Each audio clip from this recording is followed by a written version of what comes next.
Let's talk about high triglycerides today. Triglycerides can be high, they can be low. Let's look at high today. So most of the patients we see are high triglycerides. So when you look at your blood work, it says that your triglycerides are high. They may even be higher than cholesterol. That's a problem. So people are told, just eat better, try to do better on your diet. But sometimes that's not going to be enough. I mean, it certainly is part of the puzzle. So number one, elevated triglycerides on their own are almost never the problem. Elevated dietary fat on its own is almost never the problem. So you have to look at everything. Most of it's because of blood sugar regulation though, and dietary problems leading to other problems. So when we look at this, what you need to do to change your diet to lower triglycerides, number one, get rid of the refined carbohydrates, the breads, the pastas, all that type of stuff. Hydrogenated oils. So the FDA has gotten rid of partially hydrogenated oils, but they have a GRA on hydrogenated oils. This GRA is just generally regarded as safe, but they say they're not, but they haven't, said they can't use them. So they're still in things.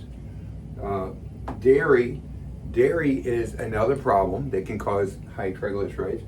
Alcohol, especially people that are alcoholics, but alcohol in general causes that. Grains, another cause of high triglycerides. High starchy foods, potatoes, rice, bread, fruit juices is another thing. All sugar. When you look at that, when it says sugar-free, that doesn't mean it's sugar-free. There's something in it. When you blend it to make the juice, there's sugar.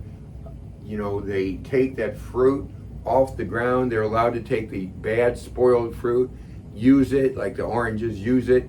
Sugar content's not going to be the same as the natural fruit. They can add sugar up to the level it should be in that fruit and say no sugar added. So that's a problem. And fruits that are high in sugar, as long as they're raw, I don't have a problem with that, as long as they're done in moderation.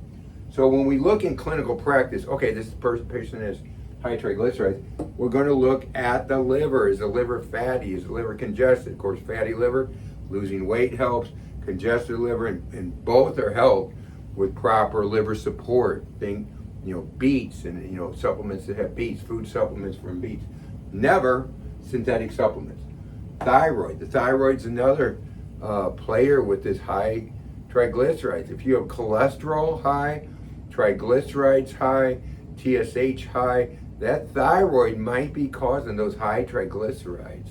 Secondary hypothyroidism, when you see triglycerides over 110, TSH is lower than 2, could be a pituitary hypofunction. So the TSH isn't being produced because the pituitary is not functioning well. So that's another thing. If cholesterol is high with that pattern, then it's probable that it's secondary hypothyroid, and you got to look at supporting the liver, the right mineral, the right herb if you need it, the right protein. So, and of course, blood sugar regulation. Now, a few other things. Drugs can cause high triglycerides. Metabolic syndrome, which would be triglycerides higher than cholesterol, LDL over 120, HDL below 55, I think it is, and glucose over 100. That pattern could be metabolic syndrome, and that's what's causing the high triglycerides. Arteriosclerosis, triglycerides can increase the chance of arteriosclerosis. That's why it's so important to get those down. 3/4 of heart patients, by the way, with high triglycerides. So a heart patient with high triglycerides, 3/4 have high uric acid levels, which is what leads to gout. So this is great examples of why we have to look at the whole body and look at everything together. We can't just say, oh, triglycerides high, let's do this.